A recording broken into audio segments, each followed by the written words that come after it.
जैसा कि आपको बता था कि 4 फरवरी 2026 को टोहाना में एक शॉप जो गौरव ट्रेडिंग कंपनी के नाम से है, वहाँ पे 3 आरोपी जो मोटरसाइकिल पर आए थे, उन्होंने फायर करके रॉबरी की वारदात को अंजाम दिया था। एक व्यक्ति मोटरसाइकिल पे बैठा रहा और 2 व्यक्ति मोटरसाइकिल से उतरे, वो दुकान की तरफ गए और उन्होंने असले से फायर किया और इस गौरव ट्रेडिंग कंपनी के नामक दुकान से 1.5 लाख रुपए लूट लिए थे, जो कि हर प्रकार से जघन्य अपराध था। और ये घटना सीसीटीवी में भी कैद हुई थी। मामले की गंभीरता को देखते हुए डीएसपी टोहाना के नेतृत्व में तुरंत 4 टीमें गठित की गई और पुलिस ने इस घटना की हर पहलू से जांच शुरू कर दी। इनका कोई आपराधिक रिकॉर्ड भी? हाँ जी, इनका आपराधिक रिकॉर्ड भी है। और 4 फरवरी की घटना के बाद में 5 फरवरी को जो हमारे पास में सूचना थी और जो भी हमने तथ्य जुटाए थे, उसके आधार पर एक व्यक्ति जो उदित नाम का व्यक्ति है जो फायरिंग करने में शामिल था, उसे गिरफ्तार कर लिया गया। और क्योंकि वो भाग रहा था और गिर गया तो उसके पैर में भी चोट आई।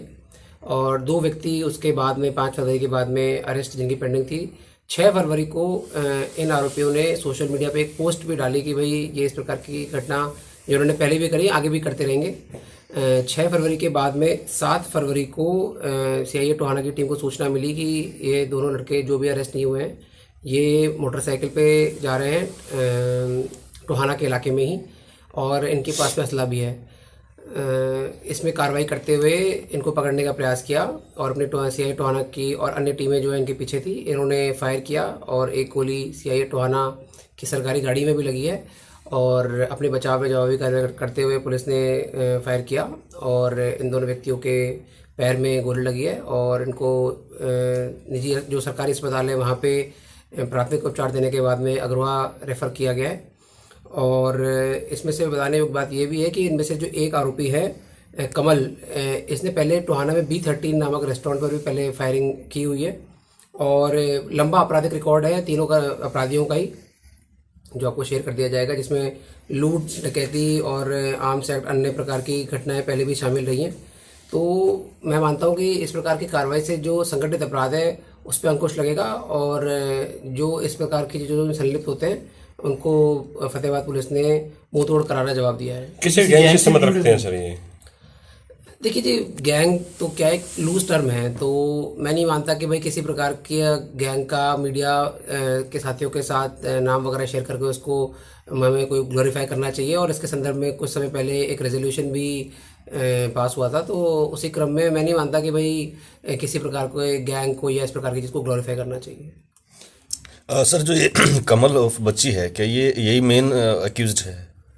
हाँ जी, कह सकते हैं ये वाली बात। इसके विरुद्ध पहले के भी काफ़ी पर्चे दर्ज है, जैसे आपको मैंने बताया। और वैसे तो एफआईआर इन सबके खिलाफ ही है, आर्म्स एक्ट की, रॉबरी की, डकैती की, मारपीट की।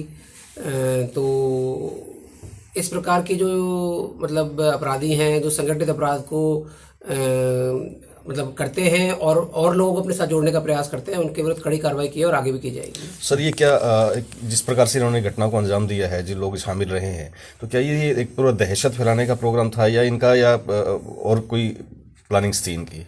जी बिल्कुल, ये एक दहशत फैलाने के हिसाब से आप कह सकते हैं। तो इसमें सख्त कार्रवाई करना बहुत ज़्यादा ज़रूरी था, जिससे आम जन में विश्वास और अपराधियों में जो भय का जो माहौल है वो बने और जो फतेहाबाद पुलिस का जो ये ध्येय है वो हम धरातल पे क्रियान्वित कर सकें।